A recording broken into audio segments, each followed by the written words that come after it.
The FDA is expected to announce the fate of a new experimental treatment for Alzheimer's next Monday. The disease affects more than 6 million Americans, and black people are at a higher rate than others. Caring for loved ones who have it can be overwhelming. Here to talk about it is a caregiver.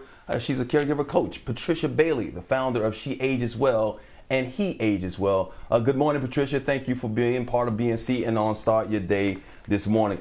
I spoke about this last week. Alzheimer's is one of those diseases that just scare me. I mean, my ex had her grandmother and her grandfather had it, and just taking care of them was just, it was painful, to be quite honest with you, to see somebody lost inside their own mind. But the CDC lists Alzheimer's as the most common type of dementia. But give us, for those who don't know, some of the warning signs that might be out there.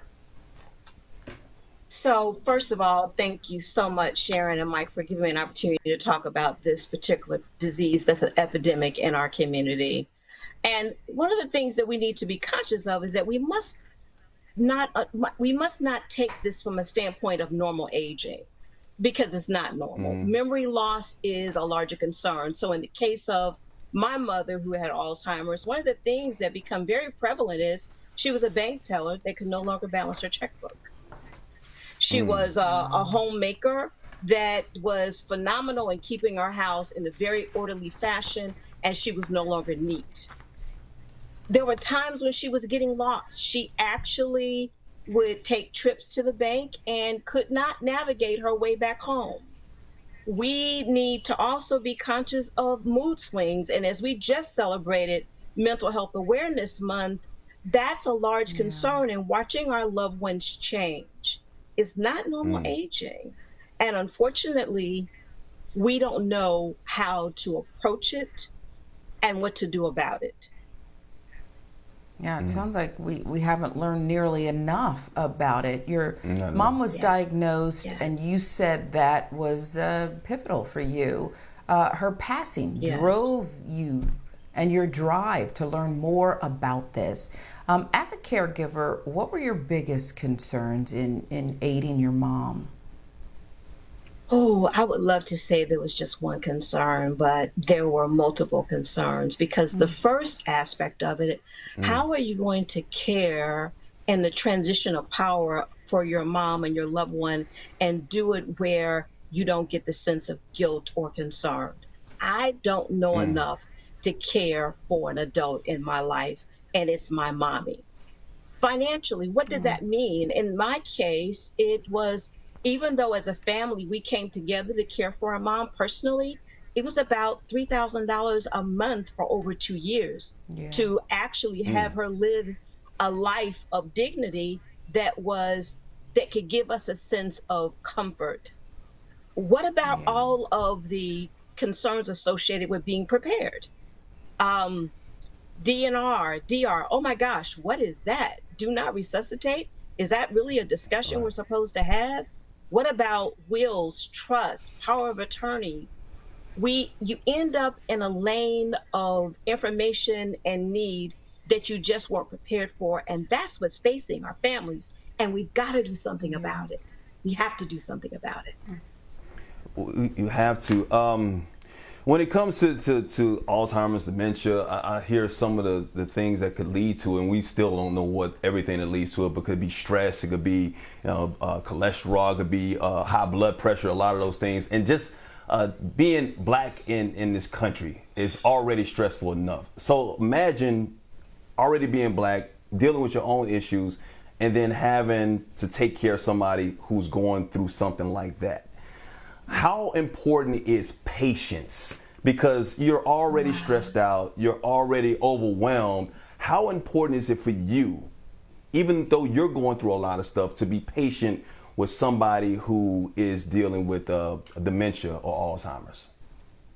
Mike, I'm really glad that you brought that up, because you've actually framed it in a twofold manner. This is where the person needs to self-identify and their actual role and the acceptance of the role in the right mindset, and give themselves grace and mercy, because it is faith and family that's going to get you through this. The other aspect of it is there are definitely triggers and tools that you can use, and patience is important. I see a lot of family members that talk about how mom will repeat things over and over, or dad will say something over and over, or they won't Mm-hmm. remember their name, right? That's what we hear a lot. Mm-hmm. What you really want to do is, I want everyone to be sensitive and put themselves in their position. And I want you, if they repeat your name over and over again, be glad that they can say your name. If in fact they Yes. actually recall an incident over and over again, get in the story with them. Make them talk about it more. Give them the encouragement. We need to live with them with this disease, and we don't want to be what could become an antagonist in their overall life, in their overall well being. Yeah, it's a difficult balancing act, though. What you've been through this, it was a struggle. It sounds like emotionally, financially, Yes. as you had to educate yourself along the way. If there's somebody out there watching and their loved one has just been diagnosed, what's the first thing you tell them? So I want you to settle yourself, and I want you to think about a prepared list. And the first thing you need to do is an immediate audit of the associated paperwork with mom and dad. I want you to know where all of the papers are, but I also want you to understand what's going to come next, because you're going to potentially have to give that individual that you love so much an opportunity to be cared for by others also. So you need to know their triggers. You need to know what makes them happy. So with my mom, you could play some music, she could get into some dancing, and it would recenter her immediately, because then there was a connective tissue to say, you know me, know the nicknames, all of the things that makes them happy, chronicle that. But don't walk away from an insurance audit. You need to know if in fact there is insurance. But the last thing I'm going to say in this regard, Mm. you can go through all of these lists, but you need to make a list for yourself, because if you're 40 years and older Wow. right now in America, there's two scenarios that's going to happen. You're going to either be a caregiver or you're going to be cared for. So are you prepared Mm-hmm. as well? Right. Who is your caregiver advocate in your life? 11 million people right now are dealing with caregiving for Alzheimer's in America. And Mrs. Bailey, we're running out of time, but I had to ask you that because that's really important. Being a caregiver, how do you know Yes. when you can continue to be a caregiver? Like I said, I have an ex who, her family, it was they struggle and wrestle with the decision of actually keeping their mom in the house or actually having her go to a nursing home. How do you come to grips with that and make that decision on whether you can take care of somebody with dementia or Alzheimer's, or if he or she needs to be in a nursing home?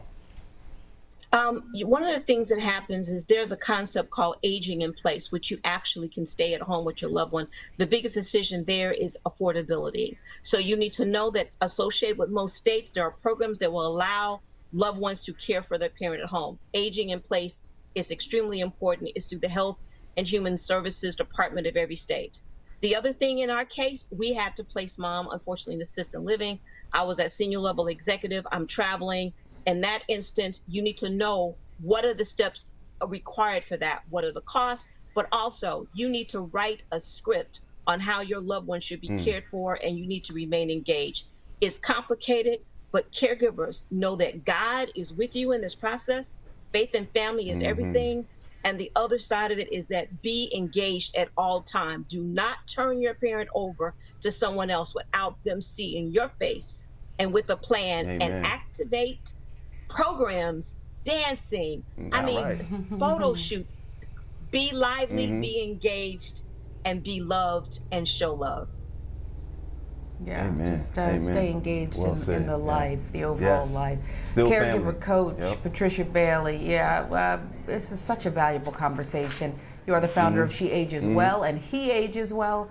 We want to thank you so much for starting your day with us. Thank We you hope so you'll be back. much. Thank you. God bless.